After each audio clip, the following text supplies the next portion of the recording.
Hey everyone, welcome to Judging for the Win. I'm Dave and this is my daily ruling. Today's question was suggested by a viewer. Thanks to Jack S for this one. Nick wants to play a deflecting swat targeting Amy's grizzly bears. Is this possible? In case you're wondering why he would want to do that, there's a variety of reasons. Take your pick. For today's question, we won't worry about whether this is a smart play, just whether it's a legal one. Now, I think it should be pretty uncontroversial to say that this definitely would not work if Nick had a Goblin Flectomancer. This card says that you can change the targets of an instant or sorcery spell. Grizzly Bears is not an instant or sorcery spell, so it is not a legal target for Goblin Flectomancer's ability. I think the answer is equally plain if Nick had a Bolt Bend. This spell lets you change the target of a spell or ability with a single target. Again, Grizzly Bears does not have any targets, so this definitely would not work. But Deflecting Swat is a little bit different. Deflecting Swat just says to choose new targets for target spell or ability.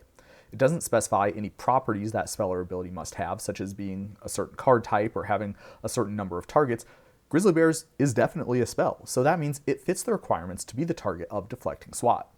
Accordingly, Nick's play is legal. Now, some people might be wondering how this fits in with the general principle that you are not allowed to choose to do something that's illegal or impossible. Since Grizzly Bears has no targets, it would not be possible to follow Deflecting Swat's instruction to choose new targets. Well, first of all, Deflecting Swat says that you may choose new targets. If you don't want to do this, you don't have to, so this isn't even an issue. And even if this loophole didn't exist, Nick's play would still be legal because he isn't choosing to do something illegal. He's choosing to cast a spell. It is true that one of the spell's instructions will be impossible for him to perform when that spell resolves, but that doesn't mean casting the spell itself is illegal. Now, this is similar to how it is possible to cast a Doomblade against an indestructible creature. Well, let's close out with a couple of challenge questions that I wrote to tie up some loose ends that you might be wondering about. First up, Nick wants to play a Bolt Bend against Amy's Lightning Bolt, but leave the target the same. Is this possible? And the answer would be a lot more straightforward with Deflecting Swat, since, like we said before, that says you may choose new targets. If Nick doesn't want to, he can just leave the targets the same. Bolt Bend does not say anything like this. Therefore, if it is possible to choose a new legal target for Lightning Bolt, Nick must do so.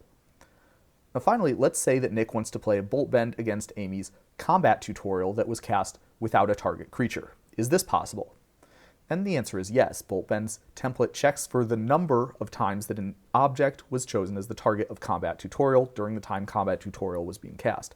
Since Amy cast this spell with only one target, that makes it a valid choice for Nick to be a Bolt Bend against.